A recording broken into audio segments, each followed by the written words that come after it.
at Hall Street Bakery. Most of the time in the morning when you open, the bread is still warm. Most people come in and they're like, oh my God, it smells so good, that bread. Bread is baked, starting from scratch.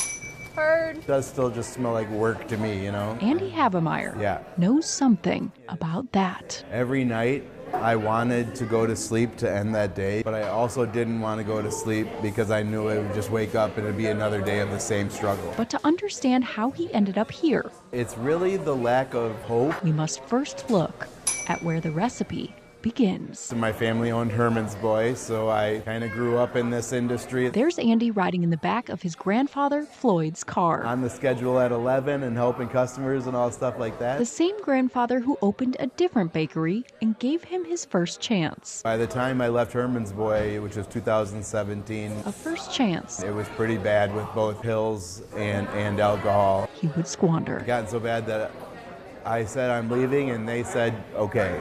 2019, I was homeless for a few weeks, and that's when I walked into the doors at Guiding Light, a recovery place. Just as good bread requires patience, Lived there for 8 months. so does becoming who you're supposed to be. Kind of just saw this place come up. I don't know if I want to get back in the same industry, but I'm going to take this interview at least for practice. I met with owner, I met with Jim. When you see his resume and it has an address, Former owner Jim McClure. you know they're going through something. Hey, I'm literally living downtown at rehab right now. We still hired him. Everybody has struggle, and you can't be afraid of hiring a person with struggles. It was a chance. It was definitely a big chance that he took on me. He was hired to work at the bakery, Did you ever think back then that that would lead to this? never knowing one day No. he'd own it. We decided that we were going to look into selling the businesses. Andy was the one that felt he could do it. Now celebrating 3 years as the owner of Hall Street and Wealthy Street Bakeries. I've been very blessed. I don't want to let them down. I don't want to let myself down.